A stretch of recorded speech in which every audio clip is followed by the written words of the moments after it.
With the NFL draft coming up, I thought it would be a perfect time to highlight some of the best picks that the 49ers have had recently in the draft. So, as we jump into this, I think you're going to enjoy it because we got to look back before we can see what's coming forward. So, before you walk away from this video, you're going to see, man, how well the 49ers have done drafting. It's not all bad. There's some huge highlights there. My number 10 best 49ers draft pick the past 25 years. Your current defensive captain, Fred Warner. That's right, linebacker 1, baby. He's got 1 All-Pro year, 1 Pro Bowl year. He was a third-round pick, number 70. Incredible. I think it was the 8th linebacker drafted that year. By far the best linebacker, in that draft and in this league. He's redefined the position almost completely. And whenever you look at like draft work. So I'm doing draft work right now. And, I look at other people's, how they value different players and evaluations and stuff, because what I usually do, but here's my draft thing. First thing I want to do, I'm going to look up metrics, height, weight, speed, 40, all that stuff, if it's out there. Then I watch the tape. Okay. Then I start diving into, okay, tell me about his past. What was he like in high school? What's he good at? Okay. What are other people saying about him, as I've already written my draft notes about him? And one of the most common things I see now, he's a Fred Warner type coverage guy. Like the way that Fred Warner has played the game in such a short time has redefined the way evaluators and teams scout linebackers. Because if you can't cover in today's NFL, it doesn't matter. You'd be great versus the run. Doesn't matter. Fred Warner has become the standard in the NFL at one of the most premier positions, and that's off-ball linebacker, which, again, okay, value-wise might not be that high, but good gosh, it's the captain of the defense. It's calling everything. So I think that's important there. So that's why I got Fred 10. Him and Deshaun Golston were so close to me. Number 9, best player the 49ers have drafted in the past 25 years, Julian Peterson, 2010. He was drafted number 16 overall. He had 1 All-Pro year and 5 Pro Bowls. 5. He had 11-year career, but only 6 with the 49ers. But again, back with those, what did he do with the 49ers? That's what I care most about. It was an All-Pro and 2 Pro Bowls. One of the great outside linebackers, kind of, again, another one of those, that was the 3-4 kind of long-rangey athlete that could do it all. Pass coverage was incredible. He had 8 career interceptions. Run defense was unreal. 70 tackles a year. Guy just did it all. 51.5 career sacks, right? And was at his best in big moments. 3 sacks in 3 playoff games with the 49ers. That's Julian Peterson. I thought, I still remember, he was just different. He looked different. Whenever you coach high school or play high school and you get off the bus, right? And you're like sizing up the other team. Everybody does it. You're like, whoa, that dude. Julian Peterson was the first one off the bus. And he would have to duck because he was just so dang big, intimidating. So that's kind of where that is. Number 8, the 8th best 49ers draft pick in the last 25 years. And this one, let me know. I'd be okay arguing over this one. Alex Smith. Now, I do think that he had his best years away from the 49ers. I get the criticism. We should have gone Aaron Rodgers. 100% should have gone Aaron Rodgers. We felt that at the time. Should have been Aaron Rodgers. 2005 draft, he went first overall. And I get that. But you look at what he's done and transformed the league, right? 3 Pro Bowls. None of those were San Francisco. But he was our quarterback for 13 years. 7 years with the 49ers, starting quarterback in the NFL for just over 13 years. So 14 if you count that last year. 193 touchdowns, 101 interceptions. Last year with the 49ers, 19-5-1 were his numbers. His quarterback record, or his last 2 seasons with the 49ers, 19-5-1. He was great. He was really, really great. 27th best all-time passer rating with an 87.3. The quarterback position is important. And was he what we all wanted to be? No. He had 6 different coordinators in 5 years, I think, something along those lines. It was something bad.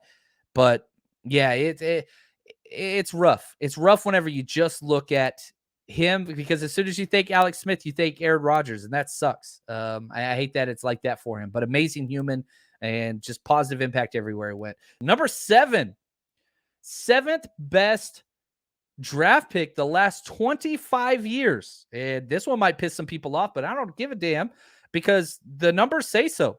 Colin Kaepernick. You draft a quarterback in the 2nd round, you don't expect to get really anything. He was the 36th pick and led the 49ers to a Super Bowl. Didn't get the victory, but, there's only 4 quarterbacks in the history of the 49ers to get a team to the Super Bowl, and that's Montana Young, Colin Kaepernick, and now Jimmy Garoppolo. Now, again, you could argue, oh, this player didn't get him there or whatever else, but those 2 years in 2012 and 2013 with Kaepernick were unreal. He went 17 wins, 6 losses. He had 5 fourth-quarter comebacks in the regular season, 2 more in the postseason in just those 2 seasons. You remember, you go to that Green Bay game, you will not find a more dominating quarterback performance ever in the NFL, especially in the postseason, than what he did to the Packers. Literally baptized those guys. His touchdown to interception ratio is still 4th best all time in the NFL. 72 touchdowns, 30 interceptions. Rodgers, Wilson, Brady, Colin Kaepernick. You don't really want to get into the whole conversation. He should be in the NFL right now for sure. Is he one of the best 100 quarterbacks? Yeah, I don't think anybody would disagree with that. Is he, fighting for a starting job? That's a whole different argument. But just realize Blaine Gabbert just got re-signed. 4-2 playoff record. That's awesome. Playoff rushing. He had 181 yards rushing against the Packers. He had 130 versus Seattle. Dude was unreal, man. And yeah, he got put on some bad teams at the end there, but there was a time period where, man, he was it. He was the quarterback in the NFL, one of the best. And then, everything else happened, freedom of speech, all those things. But getting a quarterback in the 2nd round to do those things, it does make you want to say, what if? But the impact that he's had, I can't get away from it. Number 6, and this one, all right, I'm going to cheat here. I got back-to-back tight ends for 6 and 5. And I'm going to ask you guys first, okay? So I'm going to pose this question to you first. Who, in your opinion, has been the better draft pick? Vernon Davis or George Kittle? The battle of 85s, Vernon Davis or George Kittle? So throw that up in the chat. Who, in your opinion, has been the better draft pick over the past 25 years for the 49ers? I think when all is said and done, Kittle will be up there. But for me, I put Vernon Davis 5, which means George Kittle is going to be number 6 for me. Now, again, he was drafted 2017. He's 5 years into it, but he was a 5th round pick. And again, that's one of the things that made me want to bump him up. But you look at kind of what he's doing. He continues to be one of the best players at his position across the NFL. It had the record 1,377 yards receiving. That was huge. It got broken the next year. But injuries are the only thing in his way. He's got 1 All-Pro and 3 Pro Bowls. He's got more Pro Bowls. Vernon Davis never had an All-Pro. But now let's go to number 5, Vernon Davis. 2 Pro Bowls, right? But he was with the 49ers for 10 years. He was with the 49ers twice as long as Kittle has been now. And he had 13 touchdowns in the NFL twice. Like that is unreal. Double-digit touchdowns is very, very hard to do. He did it twice. Again, just talking receiving, George Kittle has 20 career touchdowns through 5 years. This guy had 13 in 1 year twice. I mean, it's crazy what he was able to do. He has 62 career touchdown passes, which is 4th all time behind Gronk, Jimmy Graham, and Jason Witten. And so, yeah, that's why I have Vernon there. 1, length. He's been there twice as long. 2, the receiving touchdowns. Now you go blocking, you go draft capital. That goes to George Kittle. And I think if Kittle continues on this path for another 2 to 3 years minimum, he's going to surpass that for sure. And not to mention, he's one of the funnest players in the entire NFL. Everybody looks to this guy. He's freaking incredible. He's making headlines in the offseason at WrestleMania just because of the personality and everything that he brings to the NFL. That's the issue right there. Daddy says needs more touchdowns. Most touchdowns Kittle ever had was 6. Yeah, that's one of the things that you look for. Making the switch from Jimmy Garoppolo to Trey Lance, which I expect to happen, you're hoping the end zone efficiency increases. Now, I will say this year, Jimmy Garoppolo is one of the most efficient quarterbacks in the red zone, but that was a relatively new thing. You go back to his 2019 year, we were very bad. We were below average. This year, we kind of took a huge step up. So we'll have to see there. Itchy says this. To be fair, Vernon didn't play with the receivers that Kittle plays with. Very true. Crabtree was no Debo. 1,000% sure on that one. And make no mistake, Michael Crabtree is not on this list. Not on this list. All right, here we go. Now we're to the top 4. Oh, and I feel like this was the cutoff. Like, not that Vernon Davis isn't incredible and George Kittle isn't incredible. These 4 I consider Hall of Fame worthy players that you have gotten in the last 25 years. So, number 4, on the 4th best draft choice the 49ers have made in the last 25 years, one of my favorite players ever to wear the jersey, Navarro Bowman. You got this dude in 2010, round 3. I love it. Number 91 overall. 4 All-Pros. 3 Pro Bowls. 8 years, 7.5 with the 49ers. And whenever he got those injuries, it wasn't the same anymore. He played 13 games fewer than Patrick Willis, missed all of 2014 with that injury in Seattle. And that just changed the franchise. If the ref doesn't make the call, if the injury doesn't happen, we win that game. I don't think anybody disagrees with that. Then we're going to the Super Bowl, not them. Then we got our best player, one of our best players back the following year. It just changed everything. He led the NFL in tackles in 2015. 2 of the most I will stay on this claim that I think Navarro Bowman's 2013 and 2015 years were, you would have a very hard time finding any linebacker year better than those 2 years. I don't think you're going to find it. I would argue those 2 years were better than any of Patrick Willis's 2 years. So, like, if we're looking at the trajectory of their careers, Navarro Bowman's like this, it's a hump, right? Patrick Willis is just freaking flatline at the top. But at the peak of Navarro Bowman's game, I think that he was playing better than Patrick Willis was for a very small window of time. The thing that made Patrick Willis what he was is just so consistent. He stepped on as a rookie, was the best linebacker in the NFL. And so, yeah, I'm right here. I'm with you, Mark.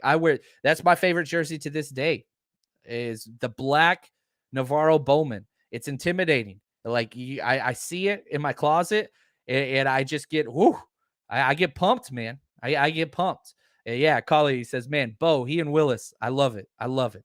All right, here we go. Number 3. Best 49er that has been drafted in the past 25 years. Number 1 in our hearts, baby. Joe Staley, 2007, pick number 28th overall. Now, the issue with Joe is he never had all-pro years. He had some dominant tackles, Joe Thomas, that were just in the league, and he just, Trent Williams, it just never happened. 6 Pro Bowls, and he was just awesome. 12 years as a starter, 8 seasons, he played all 16 games. One of the best, most consistent run blockers in the NFL every year. He was just unreal. I love Joe Staley. I wish he would take part in the front office.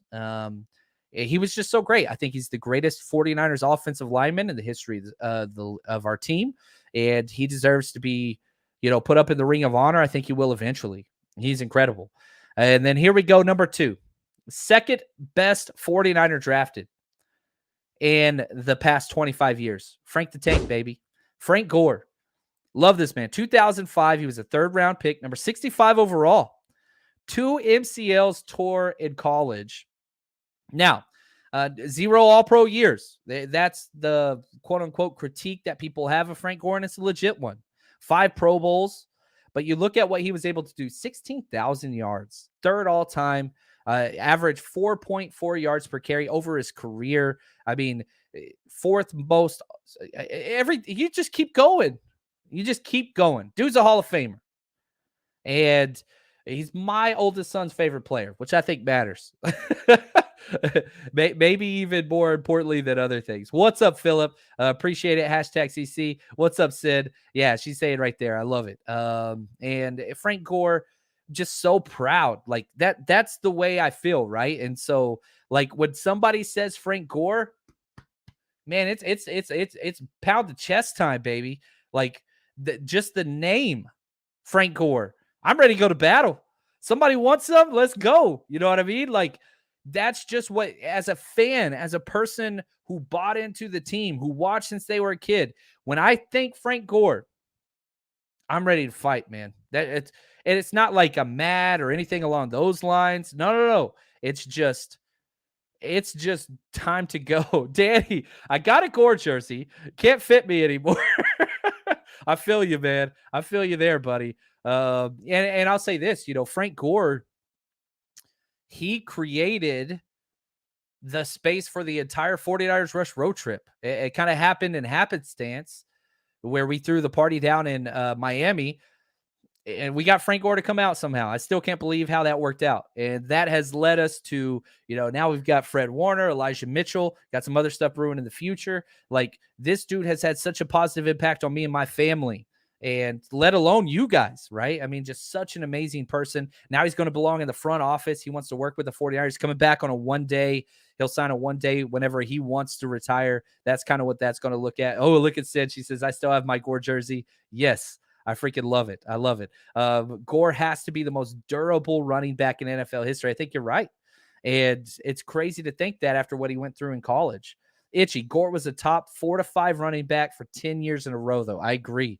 Yeah, I'm with you 100%. Dude was unreal. Now, this brings us to the creme de la creme.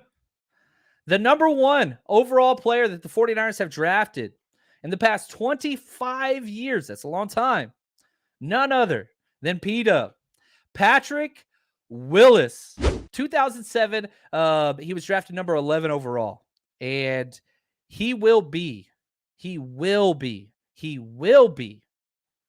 in the freaking, he's unreal. He's just unreal what he was able to do. 5 All-Pros. He's going to be in the Hall of Fame. Just going to take some time. And a big reason that you should be upset that Patrick Willis is in the Hall of Fame yet. You should be. Number 2, you got to understand why. He's fighting. A big reason why Bryant Young's in the Hall of Fame now is because of Patrick Willis. He actively campaigned and told all of the writers, don't vote for me. Get my older 49ers in first. Bryant Young's not it. I hate to say this. Bryant Young's probably not in the Hall of Fame this year if Patrick Willis isn't selfless. I'm just going to be real. Is he going to do the same thing for Roger Craig? I don't know. But he's putting himself back, and he's putting others first. And that's just a testament to who this guy is. Patrick Willis will get into the Hall of Fame. So don't worry about that. And once he's in, we celebrate. And yeah, we should whine and complain and fight for our players. But this, you follow his lead. And he's fighting for others, not himself. He's actively campaigning against himself because of how much faith and how much, camaraderie he has in this. He never played with, I think he did play with Bryant Young, actually. But, he never played with Roger Craig. You know what I mean? That's what this guy brings. He's freaking unreal. He was the defensive rookie of the year, stepped in and was all-pro his rookie year. He was the best player at the linebacker position the first play he stepped on the field. Led the NFL in tackles twice, never had a bad season. And I say 5 all-pros because his third year, he missed the first team all-pro by 1 vote. He was a second team All-Pro. John Beeson beat him out by 1 vote. Then he would have been 6 consecutive All-Pros. That's stupid. That is stupid. I did a poll and I asked people, who do you think the best first round, or who do you think the best draft pick has been the past 25 years? And I gave these 4 options because I control the narrative. It's what I do. Bowman got 5% of the vote. Joe Staley got 23% of the vote. Frank Gore, 32% of the vote, and Willis, 40% of the vote. And you can make a case for any of those, probably the top 3 for sure. There's no wrong answers there. They're all right. Every single one of them is correct. And so, yeah, it's number 52. Now, Sin, T.O., I see Joseph Montana, all that stuff. This is just 25 years. I didn't go back that far. Now, I think Terrell, did I mess up here? Oh, yeah, he was drafted in 1996. So Terrell Owens is just out of it by 2 years. And, you know, if I had to, let's be real. Let's look at this. Where would he fit? I don't think, I don't know, man. That's a rough one for me. I would put Terrell Owens 3 on this list off the top of my head. I'm not going to put him ahead of Patrick Willis, and I sure as hell am not going to put him ahead of Frank Gore. I don't want to put him in front of Joe Staley, but I would. I mean, he was a 5-time All-Pro, 6 Pro Bowls. Yeah. Statistically speaking, Terrell Owens should probably be number 1, but I'm not putting somebody number 1 that demands off my team and causes, you know, so much issues. I can't do it. I can't do it. And if you look at what he did for the 49ers, he had 3 All-Pros. Yeah. So what he does after the 49ers, I don't give a damn. Patrick Willis had 5 All-Pros, 7 Pro Bowls. T.O. had 3 All-Pro years with the 49ers. So, yeah, I'm going to put him 3. That's where I would put him. Even though he doesn't qualify in this list, he's incredible. He's incredible. He's incredible. So, anyway, nobody get mad at me. Nobody get mad at me. Dean out here. I thought number 1 was going to be Dante Pettis. You're breaking my heart, man. I knew it was you, Frodo. Anyway, this has been fun. And again, if you like this, check out, go to my YouTube channel and click on the playlist 49ers Nostalgia. There's a whole bunch of these that we've done over the years. This is year 6 of the 49ers Rush podcast. So I've been stashing these bad boys and building these up. So if you get tired of the Debo conversation and draft and Jimmy and all that stuff, we got you. It doesn't mean you got to take a break from the 49ers. Just take a step back, take a deep breath. Remind yourself where your fandom comes from. Remind yourself what your fandom has been through. Who are we? We're the faithful. And yeah, we've got a lot of really bad draft picks, which we went through on this. But guess what? We've got a lot of Hall of Famers too in the past 25 years. We are a storied franchise, and we are lucky to be a part of the faithful. And whenever you step back and you allow things to kind of balance them out, every team has busts. We've got our share. But how many teams have home runs like we have? The fact that we drafted Joe Staley and Patrick Willis in the same damn draft, that's awesome. The 49ers are a very fun team to be a part of. And I want to say thank you to you guys for joining me during this process. Hopefully you enjoyed it. Leave in the comments. Reach out to me. Tell me what you thought. If we should do more of these or less of these. And yeah, anyway, we've got a lot more content coming your way. Just want to say thanks for watching and supporting the 49ers Rush podcast channel. If you haven't hit subscribe yet, please do so in the middle of the screen now. And here are a few extra videos if you want to check that out for some more 49ers content. Just want to say thank you. And as always, stay strong, faithful.